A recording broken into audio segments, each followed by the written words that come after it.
বিরল গাছপালা, তৃণভূমি, পাহাড় এবং বালুকাময় সৈকত সহ প্রকৃতির এক অপরূপ সৌন্দর্যের দ্বীপ হুবেত ওয়া। শত শত বছর আগে থেকেই এ দ্বীপের সামরিক গুরুত্ব অনেক। অসলোকে বহিঃশত্রুর আক্রমণ থেকে রক্ষা করার জন্য দ্বীপে তৈরি করা হয়েছিল দুর্গ, আরও ছিল গোলাবারুদের ডিপো। সামরিক ইতিহাসে ভরা এই দ্বীপের চোখ জুড়ানো ল্যান্ডস্কেপ দর্শনার্থীদের আকৃষ্ট করে। প্রকৃতির বৈচিত্র্যময় রূপ উপভোগ করতে এখানে ছুটে আসেন বহু দর্শনার্থী। শহরের কোলাহল মুক্ত জীবন থেকে বেরিয়ে প্রকৃতিপ্রেমীরা আসেন নরওয়ের বিভিন্ন শহর থেকে। তারা উপভোগ করেন দ্বীপটির নৈসর্গিক সৌন্দর্য। আমি এখানে ভ্রমণে এসে অনেক আনন্দ পাচ্ছি। আমরা এখানের আঙ্গুর খাবো, পানীয় পান করব আর সূর্যের আলোর উত্তাপ নেব। শহর থেকে ফেরিতে চেপে মাত্র 5 মিনিটে এখানে আসা যায়। আশা করি কেউ এই দ্বীপের সৌন্দর্য উপভোগ করার সুযোগ হাতছাড়া করবে না।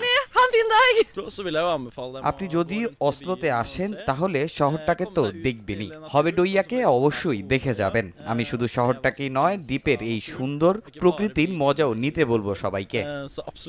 গ্রীষ্মকালে এই দ্বীপে দর্শনার্থীদের ভিড় বাড়ে। দ্বীপের চারিদিকে আছে বসার সুব্যবস্থা, সমুদ্রে গোসল করার সুন্দর সৈকত আর মাঝখানে আছে খেলার মাঠ। পুরো দ্বীপটি একটি সংরক্ষিত এলাকা।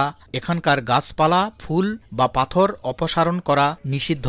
এখানে কেউ তাঁবু টানিয়ে রাত্রি যাপনও করতে পারেন না। দ্বিতীয় বিশ্বযুদ্ধের সময় এই দ্বীপটিকে জার্মানরা সামরিক ক্যাম্প হিসেবে ব্যবহার করেছে। আজ এখন এই দ্বীপটি সংস্কৃতি এবং প্রকৃতির এক মিলন মেলায় পরিণত হয়েছে।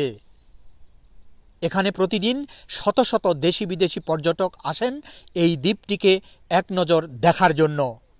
জাহাঙ্গীর আকাশ, সময় সংবাদ, হুবেত ওয়া, অসলো, নরওয়ে।